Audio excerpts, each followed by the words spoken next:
भारतीय सुरक्षा मंच जनजातियों के लिए एक अखिल भारतीय स्तर पर ये संगठन का गठन हुआ है। विगत 15-20 वर्षों से ये संगठन जनजातियों के लिए काम कर रही है। देश के अंदर लगभग 700 से ज़्यादा जनजाति समाज निवास करता है। देखने में आया कि जनजाति समाज के कुछ लोग धर्मांतरित हो गए और रूढ़ी को नहीं मानते हैं, पुरानी परंपरा को नहीं मानते हैं। इसके बाद भी भारत सरकार उनको जनजाति का लाभ दे रहा है।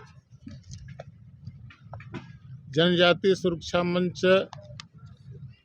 इस विषय को लेकर के फिर से कह रहा हूँ कि 15-20 साल से आंदोलन को इसलिए कर रहा है। जनजाति सुरक्षा मंच का कहना है कि जो धर्मांतरित हो गए हैं और वो रूढ़ी को नहीं मान रहे हैं, भारत सरकार ऐसे धर्मांतरित लोगों का आरक्षण को समाप्त करे। ये हमारा विषय है। इस विषय को लेकर के पूरे देश के अंदर जिला स्तर पर, प्रदेश स्तर पर और बड़े गांव के स्तर पर, उसके बाद फिर राजधानी स्तर पर ये रैलियां चल रही है। उसी क्रम में झारखंड प्रदेश के राजधानी मुख्यालय रांची में कल जनजातीय सुरक्षा मंच के द्वारा रैली का आयोजन किया गया है और इस निमित्त आप हम सब लोग यहाँ बैठे हैं। सभी पत्रकार बंधुओं से मेरा विनम्र आग्रह है कि आप हमें इस काम में सहयोग करें, हमारे साथ चलें। ये हमारी विनती है, प्रार्थना है, आग्रह है। समाचार पत्रों का बहुत बड़ा हाथ होता है और आप जैसे बुद्धिजीवी लोग इस काम में लगे हैं। मुझे विश्वास है कि हमारा जो काम है उस काम को आप तेज़ गति से आपके जो माध्यम है उससे आगे बढ़ाएंगे। इसी बात को कहते हुए मैं आपको अंत में शुभकामनाएं देता हूँ। ज़्यादा टाइमिंग जो है सो क्रिसमस सामने था, उसके बाद इस तरह का। देखिए, टाइमिंग तो किसी भी समय हो सकता है। ऐसा नहीं है। जो क्रिसमस मना रहे हैं उनको भी हमारे तरफ से शुभकामनाएं और बधाई है। हमारा उससे विरोध नहीं है। वो कार्यक्रम अच्छा करें, क्रिसमस अच्छा मनाएं, उसके लिए हमारी शुभकामनाएं हैं। और हम कल जो कर रहे हैं उनका तो 25 दिसंबर को है। कल हम काम कर रहे हैं, कार्यक्रम कर रहे हैं। हमारा पहले से ही तारीख तय रहता है। उस तारीख के अनुसार से हमारा कार्यक्रम निश्चित है और ये कार्यक्रम कल होगा। ये कहा जा रहा कि ये डीलिस्टिंग किसकी होगी? लिस्टिंग ही नहीं है, तो फिर आप किसको डिलिस्ट करेंगे, किसका नाम हटाएंगे? पहले आधिकारिक तौर पर कोई लिस्टिंग तो ऐसा तब तो डिलिस्टिंग की बात है। देखिए, आपका विषय बहुत अच्छा है कि डिलिस्टिंग का लिस्ट नहीं है, डिलिस्टिंग किसको करें। उसमें बहुत स्पष्ट है कि जो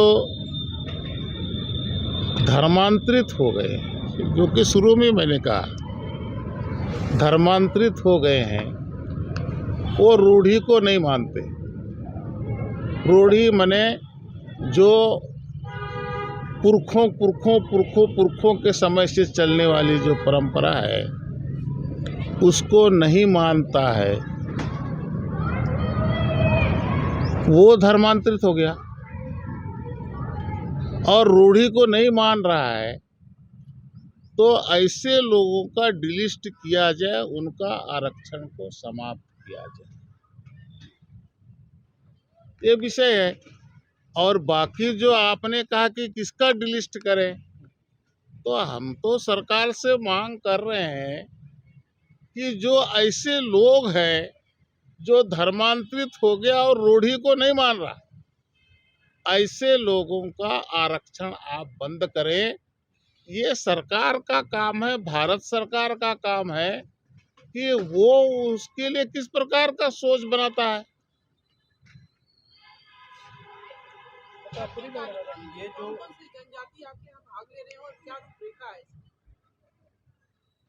मैं समझा नहीं। कल जो आप कार्यक्रम कर रहे हैं उसमें कितनी जनजाति आपके यहाँ भाग ले रहे हैं इस कार्यक्रम में? देखिए, कहीं अगर त्योहार होता है ना, कोई त्योहार होता है तो वहाँ जाति और संख्या गिना जा सकता है क्या? है, ये तो उलगुलन है। अब वो कितने जाति के लोग आते हैं, ये एको आदमी ना आए, ये भी तो हो सकता है ना। तो उसका गिनती करना संभव नहीं है। हमने तो आह्वान किया है, आह्वान में जितना लोग आना है, नहीं आना है, उनका विचार, उनका सोच, उसका मन का विषय है। राज्यपाल आ रहे हैं, अब कल देखेंगे। मतलब तो गया है, निमंत्रण तो दिया है, कंफर्मेशन हुआ है? निमंत्रण तो पूरे देश को दिया है। नहीं, अधिकारी राज्यपाल के बारे में हाँ, अभी कंफर्मेशन नहीं। सवाल है सर कि जो भी आप कार्यक्रम कल कर रहे हैं, तो जो भी यूथ, जो क्रिश्चियन आदिवासी बिल्डिंग है, उनके द्वारा कहा जा रहा है कि आप संघर्ष पैदा करने का प्रयास कर रहे हैं और आदिवासी समुदाय में छूट करने का प्रयास कर रहे हैं, जो कुछ शब्द है, इस पर आप क्या कहेंगे? लोकतंत्र है, लोकतंत्र में सबको अपनी अपनी बात कहने का अधिकार है। वो कोई भी कुछ भी बोल सकता है।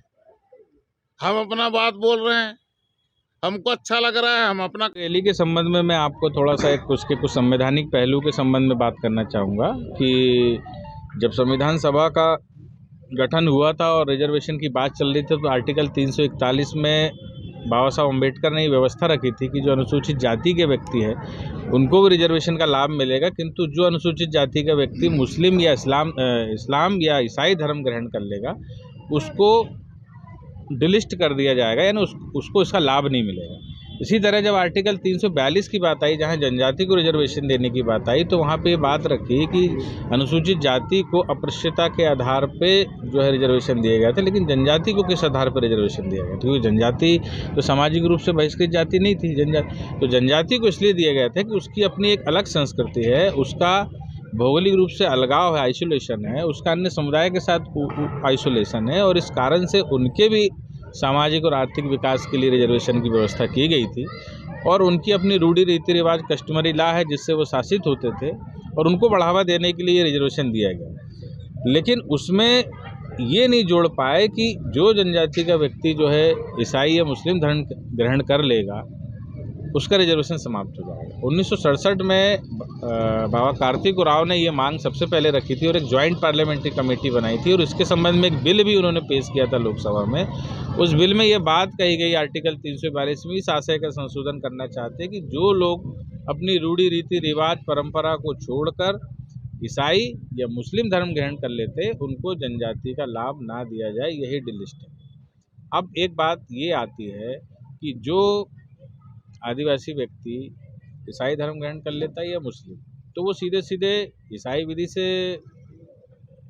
जो है शासित होगा, या मुस्लिम हो गया तो मुस्लिम विधि से शासित होगा। तो ऐसा व्यक्ति जिसका धर्म ही बदल गया वो कैसे आदिवासी हो सकता है, क्योंकि उसने अपनी आदिवासियत जो है वो खो दी।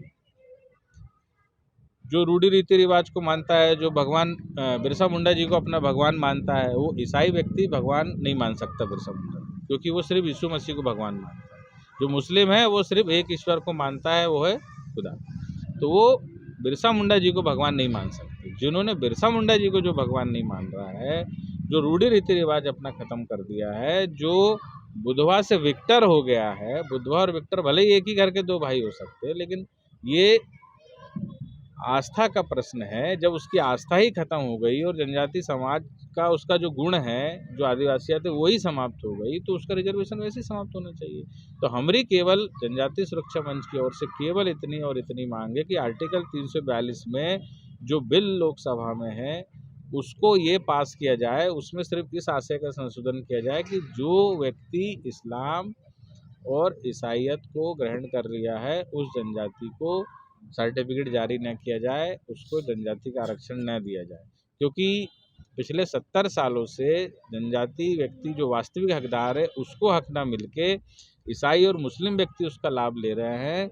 और 80 से 90% IAS की, IPS की या बड़ी पोस्टें हैं, उन पोस्टों में उसका लाभ वो ले रहे हैं।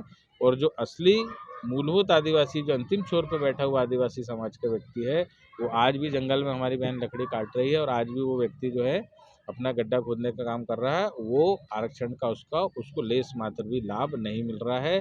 तो ऐसे व्यक्ति जो उस आरक्षण के हकदार नहीं है, उनका आरक्षण समाप्त किया जाए, उनको डिलिस्ट किया जाए, यही जनजाति सुरक्षा मंच की मांग है।